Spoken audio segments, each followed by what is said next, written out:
Hello à toutes et à tous et bienvenue. Nous sommes le 28 février 2025 et vous écoutez votre podcast préféré, le Café de l'e-commerce, saison 6, épisode 224.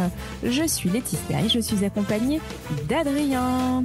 Bonjour à tous, le Café de l'e-commerce est votre podcast favori que vous écoutez en train de passer des castings pour les clips de Butterfly Agency ou de préparer One to One Monaco. Notre promesse, décrypter l'actualité e-commerce à la sauce aigre douce, incisif mais jamais méchant. Tel est notre credo.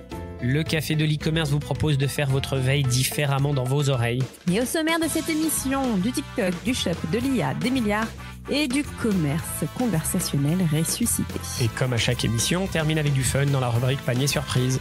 Laetitia, Adrien, prêt, synchronisation des montres. Manque de temps pour la veille e-commerce, retrouvez l'essentiel des 2 dernières semaines, du fun et de l'inédit dans la rubrique News Simple et Funky. Amazon abandonne son flux inspiré de TikTok. Le géant américain a décidé de mettre fin à son flux, inspiré du géant chinois qui présentait des photos et des vidéos de produits afin de mieux s'aligner sur les préférences de ses clients. Lancé en 2022, Inspire permettait aux utilisateurs de l'application mobile de parcourir et d'acheter des produits dans des catégories telles que la décoration intérieure, les soins de la peau. Et cette évolution elle coïncide avec les tests de TikTok aux États-Unis et l'ajout par YouTube de fonctions d'achat dans Shorts. Commerce Tools, l'entreprise pionnière du headless commerce, du composable, restructure après avoir manqué ses objectifs de croissance en licenciant environ 10% de ses effectifs et en réorganisant son équipe dirigeante. On parle de 70 personnes. Il y a même des rumeurs qui disent que la vague va continuer ces prochaines semaines et qu'on pourra atteindre jusqu'à 20%, voire 25% des effectifs qui vont être mis dehors. Quelques raisons à ça, ralentissement de la croissance e-commerce, la concurrence avec Shopify, le discours headless qui a été rattrapé par tous les concurrents et par tout le monde. Je suis pas certain que Commerce Tools a réussi à se réinventer, en tout cas dans son positionnement et à parler au métier par exemple. Il y a quelques années, on parlait d'entrer en bourse. Là aujourd'hui, ça me paraît très très compliqué. Donc très triste de voir ce qui se passe chez Commerce Tools. Quand il y a quelques années encore, c'était vraiment la star de l'e-commerce. J'ai l'impression que aujourd'hui, on se tourne plutôt vers Shopify pour cette star-là. Walmart équipe en IA tous ses développeurs en Amérique du Nord et en Inde. Le géant de la grande distribution américaine prévoit de rendre ses outils d'IA accessibles à tous ses devs qui sont basés en Amérique du Nord, en Inde. Cette décision, elle s'inscrit vraiment dans la volonté de Walmart de rendre accessible l'IA à ses employés. Amazon, Alexa Plus se transforme en assistant shopping vocal avancé. C'était pas déjà le cas, note pour moi-même. Permettant donc aux utilisateurs de composer leur liste de courses par conversation naturelle compatible avec Amazon Fresh et Uber Eats. Alors l'IA comprend les demandes complexes, ajuste les quantités à la volée et suggère même des repas adaptés aux préférences des consommateurs. Pour le moment, c'est dispo qu'aux États-Unis pour $20 par mois ou alors pour les utilisateurs Prime. Un exemple, c'est par exemple aide-moi à faire les crêpes je veux faire les crêpes de cette influenceur ou je sais pas quoi. Il va comprendre que la composition est un peu différente et après tu dis finalement ce soir on n'est que 2 ou 3 et il adaptera tout ça. La démo a l'air vraiment pas mal. À voir si ça va prendre ou pas. Apple prévoit d'investir 500 milliards de dollars dans l'IA et les puces aux États-Unis.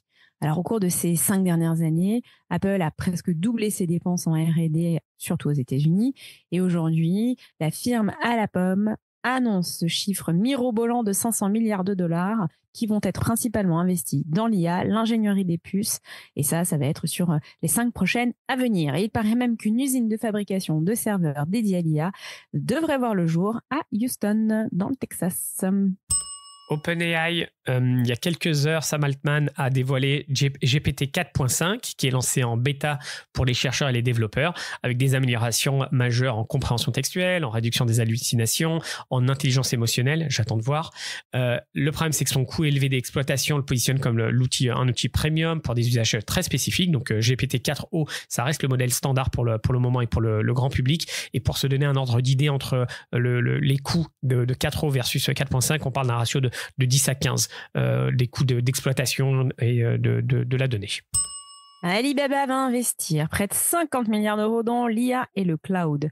Le géant chinois de l'e-commerce renoue avec la croissance après des années un peu de déconvenue et ses actions en bourse viennent d'atteindre leur plus haut niveau depuis 3 ans. Lidl au UK, je ne sais pas si tu as vu passer ça, le lancement de sa boutique sur TikTok Shop a entraîné une rupture de stock en seulement 18 minutes, confirmant l'engouement pour le social commerce. L'enseigne a mis en vente 3000 bundles de produits à prix réduit, une initiative marketing qui a généré une forte interaction et bénéficie à une œuvre caritative. Salesforce intègre les modèles Gemini de Google dans Agentforce. Alors, dévoilé en novembre dernier en grande pompe, Agentforce se présente comme une plateforme de création d'agents autonomes. Et pour renforcer ses capacités en matière d'IA, eh bien Salesforce a décidé de faire appel à l'un de ses partenaires, Google, et à son modèle phare, Gemini. Alors, combinés, les deux doivent améliorer les secteurs de référence du géant du CRM, à savoir le service client, la logistique et le support technique. Perplexity, la startup d'IA annonce Comet, un nouveau navigateur web qui va arriver et qui va intégrer des agents intelligents. On n'attendait pas Perplexity dans ce domaine, trusté par Windows et Microsoft et Google et Apple d'une certaine manière, c'est clair. Donc ça va révolutionner la navigation et concurrencer ces gros acteurs. Bien que pour le moment on ait très peu d'informations sur ce que ça va être, on sait que l'IA sera poussée dans tous les sens et ça va automatiser les recherches et exécuter des tâches complexes. C'est certain qu'on fera des tests pour voir dans le cadre de l'e-commerce et de l'achat en ligne quel serait l'impact d'avoir tout ça au niveau du navigateur et plus simplement au niveau d'une app ou d'un site.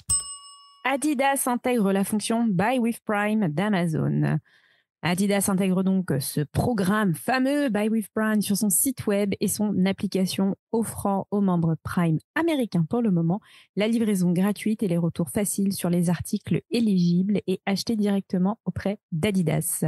Ce partenariat permet aux membres Prime de centraliser leur expérience d'achat et d'utiliser davantage leur abonnement sur les produits Adidas. Pas folle la guêpe. On parlait depuis plusieurs semaines du checkout. C'est une autre illustration de comment simplifier le checkout en utilisant un Buy with Prime, par exemple, où en un clic, on est capable d'acheter et être reconnu.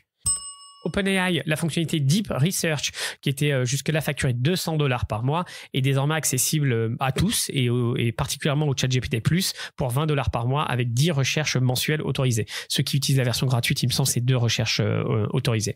Alors, cet outil ou cette fonctionnalité permet des recherches autonomes sur Internet, l'analyse de multiples sources avec des citations et la génération de rapports détaillés en 5 à 30 minutes. Et en rendant cette capacité disponible à un public plus large, OpenAI accélère l'adoption de l'IA pour des recherches approfondies, renforçant son positionnement face aux moteurs traditionnels et face à la menace asiatique. TikTok cartonne avec les achats in-app aux États-Unis. TikTok a vu ses revenus d'achat in-app aux US augmenter de 1,45 milliard de dollars entre le 4e trimestre 2023 et 2024, avec des dépenses atteignant 6 milliards de dollars. TikTok surpasse les autres applications, avec un modèle e-commerce qui devient quasiment incontournable pour les marques en ligne. Malgré d'éventuelles restrictions aux États-Unis, eh bien, le marché américain reste une priorité stratégique pour le chinois. SellerX, on en parlait beaucoup ces dernières années. Ce sont tous ces agrégateurs e-commerce qui sont positionnés sur Amazon et qui rachètent plein de boîtes à tout va et qui optimisent leur efficacité, on va dire. Donc cet agrégateur allemand supprime 170 emplois, on parle de 20% de son effectif, pour réduire ses coûts et atteindre la rentabilité. Après des difficultés financières ayant conduit à une tentative de mise aux enchères annulée, SellerX réduit également son portefeuille de marques, passant de 67 à 19. Le marché est complètement derrière nous. L'explosion de ces agrégateurs, les belles années sont derrière nous. Les levées de fonds, les rachats et les résultats financiers de la semaine. Première news, je ne sais pas si on en a déjà parlé parce que j'avais l'impression qu'on était au courant, peut-être que nous on le savait mais c'était pas officiel, c'était officieux. C'est Data Solutions et Altavia qui se rapprochent. Alors il y avait déjà l'acquisition des agences Jetpulp et Incite Action par Data Solutions. Donc Altavia va se rapprocher de Data Solutions qui fait ses cours sur le marché, qui continue à racheter. J'avais plus le nombre, je crois que c'est plusieurs dizaines de boîtes qu'ils ont racheté ces dernières années. C'est juste incroyable, toujours positionné dans le commerce, l'omnicanalité, etc. Donc bravo à Data Solutions et à toutes les équipes. Et je crois que Jetpulp était passé dans le café de l'e-commerce pendant le Covid, donc il y a déjà 5 ans. Il faudrait qu'on retrouve cet épisode. Chine, le bénéfice net du géant de la fast fashion a chuté de près de 40% en 2024, atteignant 1 milliard de dollars. Bien en deçà des prévisions initiales de 4,8 milliards de dollars. Malgré une croissance des ventes de 19% à 38 milliards de dollars, l'entreprise revoit à la baisse son évaluation pour son introduction en bourse à Londres, qui n'est toujours pas arrivée. Et cette introduction est désormais estimée entre 30 et 50 milliards. Alors, entre pression réglementaire aux US et rentabilité en baisse, eh bien, Shein doit ajuster sa stratégie pour convaincre les investisseurs et sécuriser son IPO. MarketPay, le groupe français acquiert Altapay, un PSP danois spécialisé dans les paiements omnicanaux et les solutions de paiement fractionné pour renforcer sa présence en Europe du Nord. Alors, je ne connaissais pas du tout cet acteur et pourtant, ils ont 3,1 milliards d'euros de transactions traitées en 2023. Altapay, c'est des experts du paiement unifié. Ils font de l'e-commerce, du retail physique. MarketPay, de leur côté, je ne connaissais pas et en regardant un petit peu, je me suis renseigné. C'est une fintech du groupe Carrefour. Tu connaissais ? Non, pas du tout. Donc c'est pour ça qu'en fait qu'ils sont gros, ou en tout cas qu'ils fonctionnent bien, j'ai l'impression, parce que je n'avais jamais entendu parler d'eux. Ça a été fondé en 2016. MarketPay emploie 320 personnes dans 11 pays, gère 3 milliards de transactions par an sur 180 000 terminaux et plus de 5 millions de cartes gérées. Le groupe néerlandais Prosus rachète Just Eat Takeaway pour 4,1 milliards d'euros. Ça faisait longtemps qu'on n'avait pas parlé de quick commerce dans le podcast. Prosus mise donc sur l'acquisition pour s'assurer une présence en Europe dans la livraison des repas. Alors pardon, c'est pas du quick commerce, là c'est juste de la livraison de repas. Avec cette opération, le groupe d'investissement pourrait devenir le 4e acteur du secteur au monde derrière le chinois. Je prononce certainement mal. Meituan et les Américains DoorDash et Uber. Fnac Darty a partagé ses chiffres de 2024 et le groupe annonce une croissance de 1% en 2024, atteignant près de 8 milliards d'euros de chiffre d'affaires, avec un résultat opérationnel courant en hausse de 6% à 182 millions d'euros. Beaucoup de chiffres dans le rapport, je vous laisserai cliquer dessus. Avec le contexte actuel, avoir un groupe qui est en croissance, c'est vraiment pas mal. Il y a un chiffre qui m'a vraiment étonné, et voire même je n'y crois pas, j'aimerais bien avoir ton avis, c'est 52% des ventes en ligne du groupe sont omnicanal. Donc 52% des ventes e-commerce sont omnicanal. Qu'est-ce qu'on met dans omnicanal ? Si c'est préparé par le magasin, ils vont le considérer. Enfin, je n'arrive pas à imaginer que plus d'une vente sur deux en e-commerce, tu vas le chercher en magasin. Où il y a... Moi non plus. Surtout que, alors, du coup, pour reprendre mes expériences Fnac Darty, c'est catastrophique sur le retrait en magasin, toutes ces choses-là, déplorables. À mon avis, il le calcule un peu bizarrement. Peut-être que si c'est préparé par le magasin, ça sera omnicanal, je ne sais pas. Mais 52%, ça me paraît monstrueux. Donc, je sais pas. Non, ils disent pas, c'est leur propre définition d'omnicanalité. Voilà, exactement, c'est exactement ça. ShoppingFeed, l'entreprise rejoint Centric Software, qui est une filiale de Dassault Systèmes, pour renforcer son expertise e-commerce et accélérer l'innovation. Cette acquisition permet une synergie unique, combinant Centric Software, ContentServe et ShoppingFeed, avec une expansion mondiale dans 52 pays. Lundi matin, ça c'est encore un groupe qui rachète tout à tout va. Le groupe rachète Dispeo, je ne connaissais pas, et son entrepôt logistique de 36 000 m² à Beauvais, intégrant ainsi une expertise e-commerce dans son offre omnicanal. 90% des emplois sont maintenus. On parle de 221 collaborateurs sur 240, garantissant la continuité des opérations et une transition en douceur.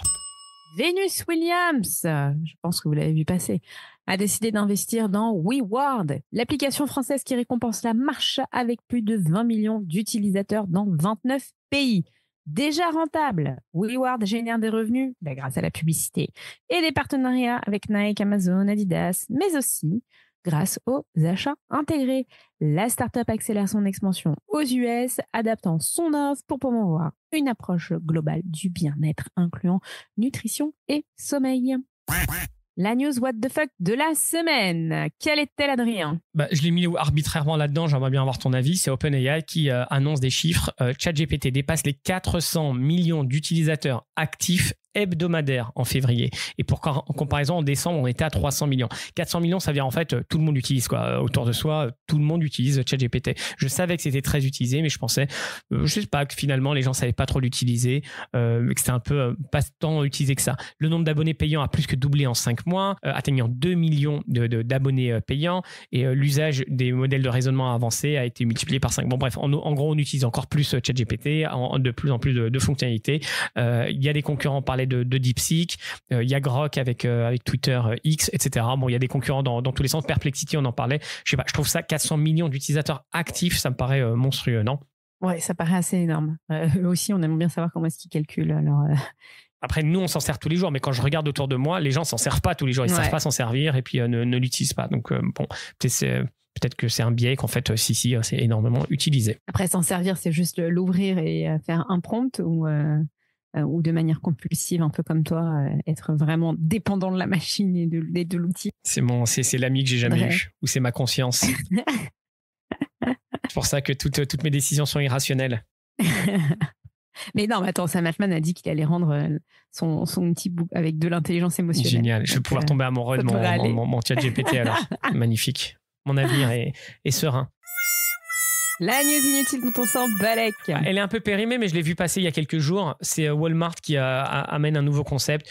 Donc moi, je hausse les épaules et je souffle très fort. Ceux qui me connaissent savent que je le fais constamment. C'est l'adaptive retail. C'est le nouveau mot à la mode. Bon, c'est apparu il y a quelques mois, mais en tout cas, l'adaptive retail pour Walmart, c'est quoi? C'est une nouvelle ère du commerce visant à offrir aux consommateurs ce qu'ils veulent, où et quand ils le veulent. Pour moi, rien de nouveau. Ça fait plus de 20 piges qu'on entend parler de ça. Au-delà de l'omnicanal, cela inclut la personnalisation avancée, les assistants virtuels, la livraison automatisée, l'essayage en réalité augmentée et l'achat intégré aux plateformes, des réseaux sociaux, TV, gaming, etc. Ils ont lancé une initiative autour de gaming Walmart. C'est pour ça que ce thème est revenu à la mode. Pour moi, Adaptive Retail, je sais pas, c'est encore un concept comme on en voit tous les X mois arriver. T'es fan? On le garde, l'Adaptive Retail, ou on le jette à la poubelle? Je pense qu'on va le mettre de côté. On attend de voir. Déjà, Commerce Unifié, il m'a fallu 10 ans pour l'accepter. Quand il était en 2010, il était là. J'ai dit, mais casse-toi, laisse-moi avec mon omnicanal, c'est très bien. Ou multicanal, je crois que c'était même à l'époque. Commerce Unifié, j'étais contre à fond. Et finalement, aujourd'hui, c'est repris partout. Donc bon.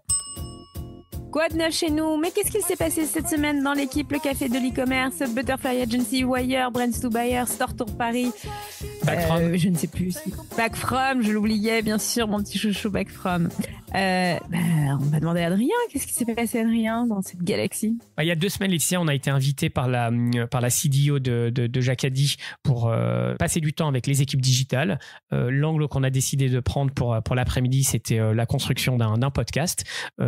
Très, très bonne énergie, très, très bonne ambiance. C'était très, très sympa. Donc, merci encore. Du coup, il y en a pas mal qui nous connaissaient, d'autres qui ne nous connaissaient pas. On a eu un flux de nouvelles notes sur Apple Podcast. On est très content. Et puis, on a un nouveau commentaire. Donc, merci à Joetska. Le titre de son commentaire, c'est J'adore, 5 étoiles. Et le commentaire, c'est podcast très intéressant et super duo. Merci beaucoup, Joetxa. Ouais, je ne vais pas y arriver. En tout cas, merci beaucoup à toi. Merci aux équipes Jacadi. Et puis. Mais surtout, tu oublies de dire quelque chose, Adrien, c'est qu'ils ont produit des capsules audio. Et sous format, comme nous on fait, de podcasts. Alors pour certains, c'est des podcasts fictifs et pour d'autres, c'était des vrais podcasts. Ça a peut-être suscité des vocations. En tout cas, nous, on a été ravis de partager notre passion du podcast. Si vous voulez, on est intervenant, Saltabanque, écrivez-nous. Exactement, vous nous payez en pizza et ça devrait le faire. Mais attention, pizza margarita. Ouais, quoi d'autre, Adrien? Alors là, tu as fait le Saltabanque, tu as pris le micro, tu as expliqué comment on travaillait, le podcast. Mais tu vas reprendre le mic là pour un événement sous la French Riviera. Bah oui, écoute, dans 2 semaines, tout le monde est au courant, c'est One to One Monaco. Alors, on ne devait pas y être et finalement, toi, Laetitia, tu n'y seras pas et moi, j'y serai. Monaco, c'est toujours un drama. On ne sait jamais. Ouais, jusqu'à la dernière minute, il se passe toujours des rebondissements. On garde les off pour les off, mais en tout cas, ce qui est certain, c'est que j'ai la chance d'animer un atelier qui s'appelle Ultra Personnalisation. Quand le checkout devient un levier de conversion, c'est le mercredi 12 mars à 15h30. Ça sera animé par moi-même et avec TapBuy, Eva Bedrossian de chez TapBuy. On va parler de checkout, on va parler des tendances, on va parler de choses assez innovantes. On va parler de checkout chez Shopify, chez Amazon, chez Apple, enfin tous les gros acteurs et un peu les best practices. On a créé un groupe WhatsApp pour Monaco. Le groupe WhatsApp de la communauté Le Café de l'e-commerce. Qui a bien pris. N'hésitez pas à le rejoindre. Ouais, qui a plutôt bien pris. On doit être 60-70 personnes. C'est un groupe très sympa pour que vous puissiez vous retrouver, échanger, partager vos tips. C'était très intéressant ce matin. Chacun partageait ses tips sur comment préparer ses rendez-vous. Alors moi, si j'ai quelque chose à vous dire, c'est surtout le follow-up. Les rendez-vous, c'est sûr, vu que vous les avez payés, je pense que vous allez assurer. Mais le plus important, quand on va à Monaco, c'est le follow-up. Bon, Laetitia, avant Monaco, c'est dans 10 jours. La semaine prochaine, il y a une actualité pour nous. Et oui, ça y est, on se retrouve pour le lunch mensuel de la communauté, le café de l'e-commerce. C'est toujours à Paris, c'est toujours au Bon Pêcheur. On vous y attend, nombreux et nombreuses. On vous met le lien pour vous inscrire. Laetitia, quelles autres actualités pour toi cette semaine? Eh bien, pour moi, j'ai donné des cours comme souvent. J'allais dire comme d'habitude, mais non, ce n'est pas une habitude. Dans un IAE, et puis c'était des étudiants passionnés de marketing et j'ai été bluffée. Le thème du cours, donc c'est une série de cours sur plus de 10 heures. C'était le social commerce. Et donc, je m'étais dit, je pense qu'ils connaissent déjà beaucoup de choses sur le social commerce, mais on va revoir les bases. Eh bien, figure-toi que j'avais un public très aguerri, mais vraiment qui s'y connaissait. Alors, ils sont en alternance et sache qu'ils sont tous et toutes dans des maisons prestigieuses. Vraiment, des maisons de luxe, des maisons plutôt orientées, comment est-ce qu'on dit ceux qui sont plutôt électroniques, voilà, sans citer de nom. Un groupe assez hétérogène, autant de filles que de garçons. Et je leur ai demandé d'étudier des cas dans le social commerce TikTok, sachant que nous en France on n'a pas encore TikTok Shop. En tout cas, l'interface pour eux elle n'existe pas et ils ne pouvaient pas la visualiser, mais d'étudier des campagnes déjà de social commerce effectuées sur TikTok, et c'était à eux de choisir leur marque. Mais Adrien, j'ai été bluffée parce qu'ils sont allés jusque, tu parlais de checkout, jusque sur la phase de checkout. Ils m'ont identifié les points de friction, ils m'ont identifié pas mal de pain points, et sur des grandes marques, hein, vraiment. Et ça, ils avaient juste 20 minutes pour le faire et 5 minutes pour me faire leur restitution. Et je te jure qu'ils ont mis beaucoup moins de temps que moi quand je dois préparer toutes mes présentations et évoquer des marques et leur stratégie. Donc franchement, j'ai été bluffée. Ils m'ont parlé d'Herborian, ils m'ont parlé de Garnier, ils m'ont parlé de Burger King et ils m'ont parlé... J'ai oublié le nom d'une banque en ligne qui vient de lancer une carte miroir. C'est quoi une carte miroir? Et en fait, c'est une carte et tu peux te regarder comme un miroir, mais c'est une carte de paiement. Ok. Donc ouais, sur le format, c'est différent. Ok. Et alors le thème du prochain cours, tu l'as déjà ou tu l'as vu avec eux? Eh oui, je l'ai déjà. Et le thème du prochain cours, ce sera l'exploration des plateformes chinoises, Shein et TikTok. Ils sont intéressés par ça? Ils voient ce qui se passe? Ils sont méga intéressés, mais vraiment. Alors, la bonne chose, c'est qu'ils sont pas tous consommateurs, par exemple, de TikTok. Il y en a un qui m'a dit, moi, je me suis débranché de TikTok parce que je regardais mes stats et je voyais que je passais trop de temps là-dessus et je ne voulais pas donner trop de mon temps de cerveau à TikTok. Le gars, il a 22 ans et déjà, il a cette mentalité. Donc, en fait, tu vois, ça contredit tout ce qu'on entend sur les jeunes qui passent leur temps sur TikTok, machin. Alors, le petit truc qui m'a un peu fait mal, c'est que quand même... Certains s'informent beaucoup sur des plateformes comme Instagram et TikTok. J'entends pas beaucoup parler de plateformes de médias. En fait, ils vont pas aller sur le site d'un journal. Vraiment, leur source d'information première, c'est ça. Et alors, bien évidemment que leur source de découverte de produits et d'actes d'achat, ça va se passer sur une plateforme de réseaux sociaux. Personne ne m'a parlé de Facebook. Il y en a qu'un seul qui m'a parlé de Facebook, mais c'est parce qu'il est dans une entreprise qui est très Facebook oriented. Ok, Laetitia. Bon on a assez teasé. Il s'est passé quelque chose il y a quelques minutes. De toute façon, les gens qui vont écouter, je pense qu'ils l'auront déjà vu. Tu peux nous dévoiler ce qui s'est passé il y a quelques minutes? Alors, il y a quelques minutes, nous avons mis en ligne une vidéo qui présente enfin Butterfly Agency. Eh ben ouais, parce qu'après, je sais pas, ça fait combien de temps Butterfly Agency? Ça va faire plus d'un an. 18 mois même. Plus de 12 mois. 18 mois. Personne ne savait qui on était, ce qu'on faisait. C'est normal, hein. On était... on fait tout. On est personne et on fait tout. Ça on était partout et nulle part à la fois, ce qui fait que voilà, comme le dit Adrien, on fait tout et du coup on fait n'importe quoi ou on fait rien. Et on s'est dit quoi de mieux que d'expliquer en une vidéo ce qu'est Butterfly Agency, et on a pris le pari de l'autodérision avec Adrien parce que nous voulions quelque chose de complètement décalé, de complètement authentique et de complètement nous. Et si on regarde entre le brief de départ et le résultat final, c'est un peu à l'image de tout ce qu'on fait, quoi. On a une idée et on itère, on change vite et puis le résultat final est complètement what the fuck. Est-ce que tu es content du résultat? Alors oui, je suis extrêmement contente. J'ai eu très peur quand tout à l'heure tu m'as dit allez, on balance sur LinkedIn.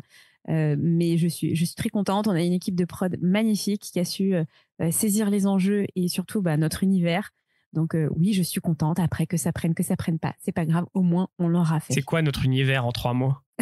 C'est les années 90 déjà, l'humour, l'autodérision. Alors ouais, il y a débat sur cette année 80-90, mais oui, 90, humour, dérision. On se prend absolument pas au sérieux et c'est vraiment, vous le verrez, hein, c'est difficile quand on essaye de passer du what the fuck au sérieux en expliquant vraiment ce qu'on fait au sérieux, sérieusement dans Butterfly Agency. Et peut-être le plus important, c'est que les formats sérieux, personne ne les regarde, ça n'intéresse personne. Sérieux, faut définir ce que ça veut dire. Mais en tout cas, En tout cas, nous, on les regarde voilà, pas. dans l'e-commerce, retail, qu'on suit depuis presque 20 piges, les confs chiantes et tout ça. Donc, il faut trouver le juste milieu entre quelque chose d'engageant, d'authentique, d'intéressant.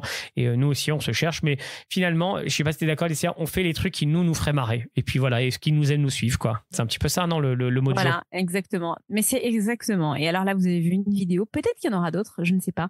Mais en tout cas, profitez de celle-ci. Si on n'est pas mort par la honte qui nous aura dévoré toutes les prochaines nuits. Breaking news, les big news que tu ne lis pas, on les analyse pour toi, on en parle, on en débat et le tout sans langue de bois. Laetitia, il y a eu un truc de malade qui est en train d'arriver en France. Et ça y est, enfin, TikTok Shop arrive en France. Bon, en fait, c'est la page d'inscription qui a été ouverte pour les commerçants, enfin ceux qui souhaitent vendre en ligne sur TikTok. Alors, il y a 2 formats phares qui ont été mis en avant en France. Les shoppable vidéos, des vidéos courtes avec les liens produits et puis surtout le live shopping. Ça y est, on va voir si ça va prendre enfin ici. Ce sont ces ventes en direct avec des offres limitées. Les marques sont incitées à intégrer rapidement leur catalogue, tandis que les créateurs de contenu, eux, pourront monétiser via l'affiliation sur un marché où le panier moyen reste quand même assez faible, entre 20 et 30 $. L'audience sur TikTok, elle est jeune, enfin pas vraiment. Moi, je suis vraiment l'audience de TikTok et je ne suis pas jeune. Mais le modèle favorise les achats compulsifs. Alors TikTok Shop pourrait redéfinir le social commerce en France après son succès aux États-Unis.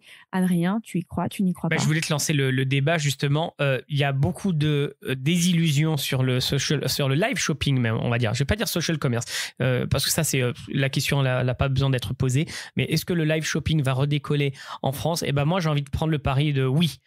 Oui, parce que TikTok Shop, on n'a pas idée de ce que ça représente. Nous aussi, parce qu'on suit ce qui se passe. Tu m'aurais demandé ça il y a 12 mois, il y a 24 mois, j'ai toujours dit non.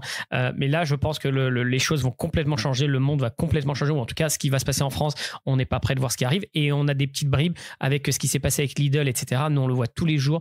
Donc, est-ce que tu es aussi emballé que moi, ou en tout cas, tu penses que ça va être un raz-de-marée ou pas? Alors, je pense pas que ce sera un raz-de-marée. Je pense que... Alors, ça va l'être par les créateurs de contenu.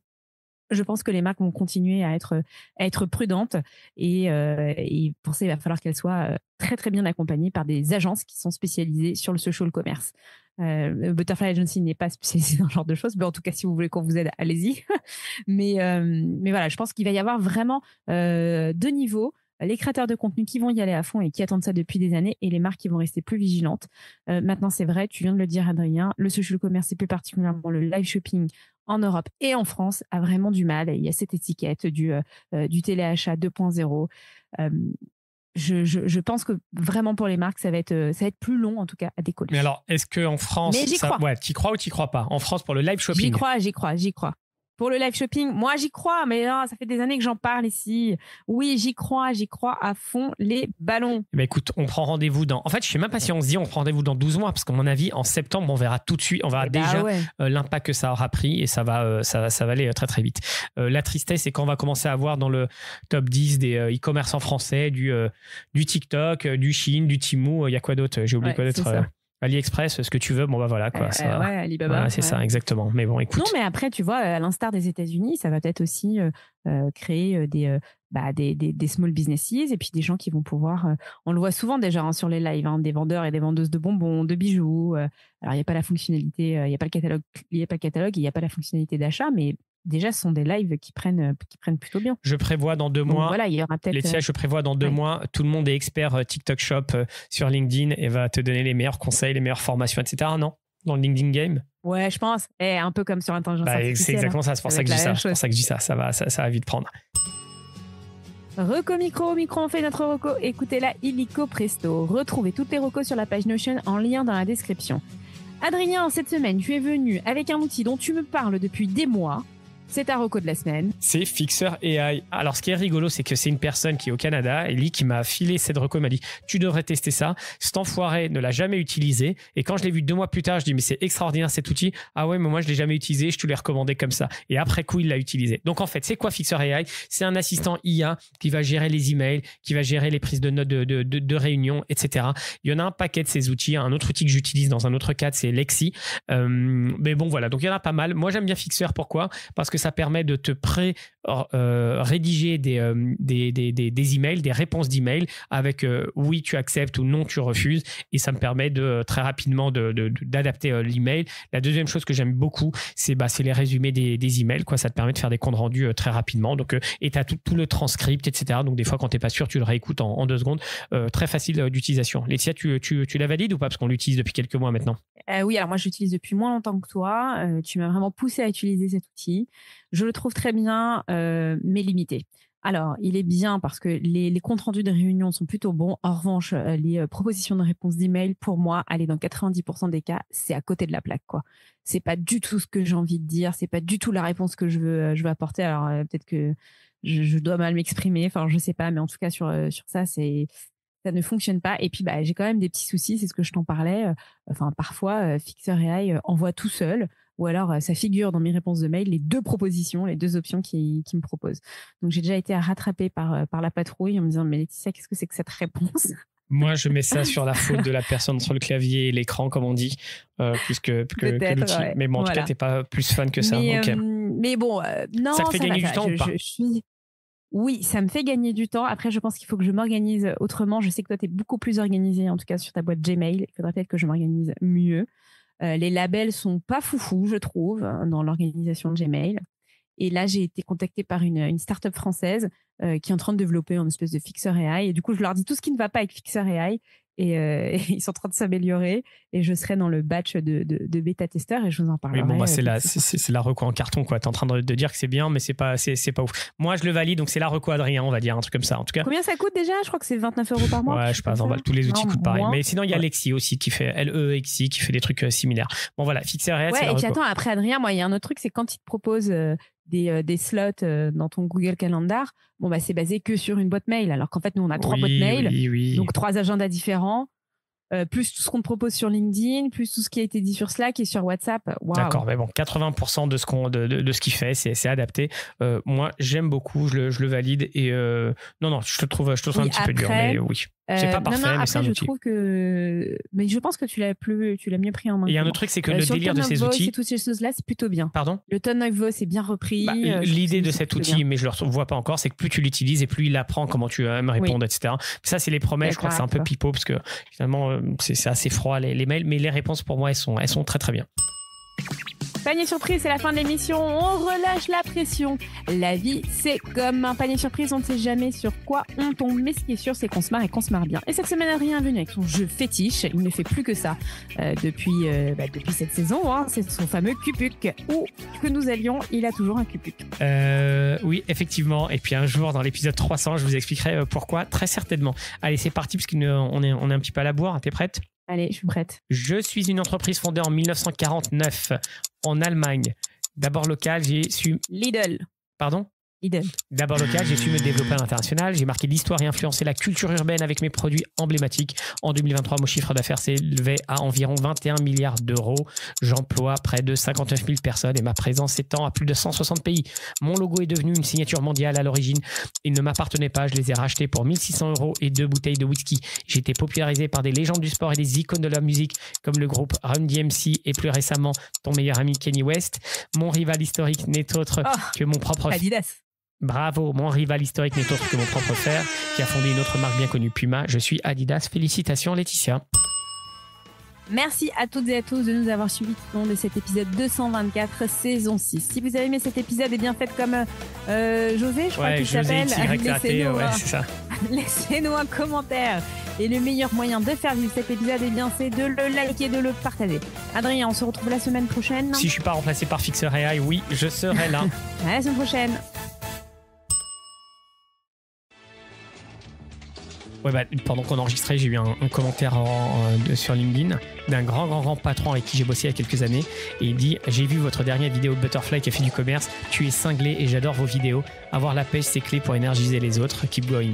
Mais tu sais, c'est comme si c'était un politique qui m'écrivait, quoi, parce qu'il est très froid, très high level, c'est le big boss, donc c'est rigolo. Le tu es cinglé, écoute, on prend ou on prend pas? Oui, on prend.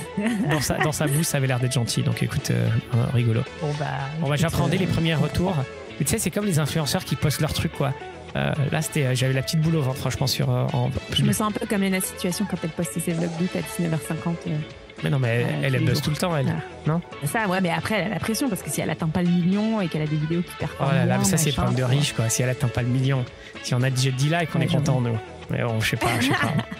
Ouais, enfin, quand même, première influenceuse de France à e-commerce, je peux pas me taper juste 10 likes et une Non, mais viralité. bon. Moi, c'est plus en termes de retour, là, les trucs, les gens, ils ont compris le délire, Non. quoi. Non, voilà, what the exactement. fuck. Moi, ce qui compte, c'est que les gens aient compris le why, voilà, Et la vibe. bon, bah, pour le off, on peut peut-être dévoiler qu'il y a un petit clip secret, là, qui se cache, non? On le met à la fin? On le met à la fin de cet épisode, ouais. La fin de cet épisode. Ouais, de cet épisode. On met un petit extrait un peu plus T'as long. raison, ça peut être bien. Ouais, comme ça, pour les gens qui sont restés jusqu'au bout. À la semaine prochaine. À la semaine prochaine.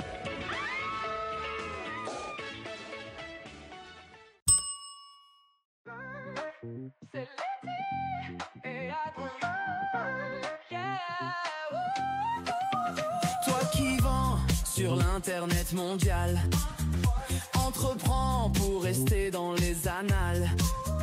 À nous deux les décideurs dans les étoiles. Sereinement le butterfly va mettre les vols. Je suis papillon, appelle-moi butterfly. Rassurant le chaland et les tips sur la toile. Je suis le butterfly, le butterfly. Mais qui sommes-nous? Un écosystème bâti sur 4 piliers et un seul grand thème. Médias, événements, estrade, go-to-market. Pour que la communauté soit bien dans ses baskets. Vive quoi? Bien sûr le market. Je suis papillon, appelle-moi butterfly. Rassurant le chaland et les tips sur la toile. Je suis le butterfly, le butterfly.